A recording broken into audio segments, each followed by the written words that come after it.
അതുകൊണ്ട് വാശി വേണ്ട. ഇതല്ലാതെ കൈകെട്ടുമായി ബന്ധപ്പെട്ട് വന്ന ഹദീസുകളെല്ലാം ദുർബലമാണ്, സ്വീകരിക്കാൻ കഴിയൂല. അപ്പൊ ചില ആളുകൾ മനസ്സിലാക്കിയത് എന്താണെന്നറിയോ? അതിപ്പോൾ അങ്ങനെ ഇങ്ങനെ എല്ലാം ചെയ്യുക, അതിനൊക്കെ അങ്ങനെ കണിശത വേണോ? അതൊക്കെ അങ്ങനെ ചെയ്യാം. നെഞ്ചുമ കെട്ടുന്ന പോലെ അങ്ങനെ കെട്ടിക്കോട്ടെ, നെഞ്ചിൻ്റെ താഴെ കെട്ടുന്ന പോലെ അങ്ങനെ കെട്ടിക്കോട്ടെ, തീരെ കെട്ടാതിരിക്കുന്ന പോലാണെങ്കിൽ അങ്ങനെ കെട്ടിക്കോട്ടെ. അതെല്ലാം പറഞ്ഞിട്ട് മുസ്ലിം സമുദായത്തിൽ പ്രശ്നം ഉണ്ടാക്കണോ? അതെല്ലാം പറഞ്ഞിട്ട് നമ്മുടെ വെറുതെ അനൈക്യം സൃഷ്ടിക്കണോ? അനൈക്യമല്ല, അത് വെറും ഒരു വാദം മാത്രമാണ്. ഇസ്ലാമിൽ നബി തങ്ങൾ പഠിപ്പിച്ച ഒരു കാര്യം അത് അതുപോലെ തന്നെ ചെയ്യലാണ്. അത് അനൈക്യം പറഞ്ഞുകൊണ്ടോ അതല്ലെങ്കിൽ ഛിദ്രതയാണെന്ന് പറഞ്ഞുകൊണ്ടോ യഥേഷ്ടം ഓരോരുത്തർക്കും ഇഷ്ടമുള്ള പോലെ ചെയ്യാൻ ഇസ്ലാം അനുവാദം നൽകുന്നില്ല. ആ ചിന്ത തന്നെ നമ്മൾ മാറ്റിവെക്കണം സഹോദരന്മാരെ. അതായത് എവിടെ കൈവെക്കണം എന്ന വിഷയത്തിൽ ഒരു കടുംപിടുത്തമില്ല.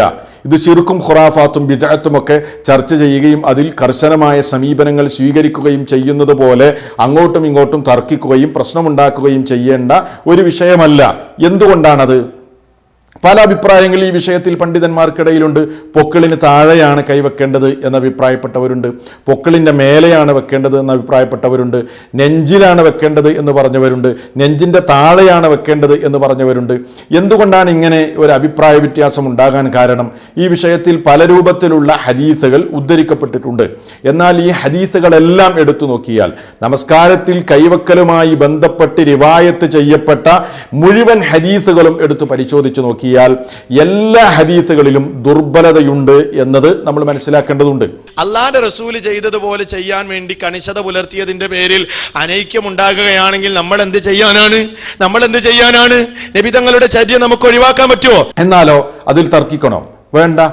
അതിൽ വേറെ എവിടെങ്കിലും കൈവെക്കുന്നവരെ അത് തെറ്റാണ് എന്ന് പറയാനോ അതിൽ ആശയക്കുഴപ്പങ്ങൾ ഉണ്ടാക്കാനോ അതിൽ നിൽക്കേണ്ടതില്ല.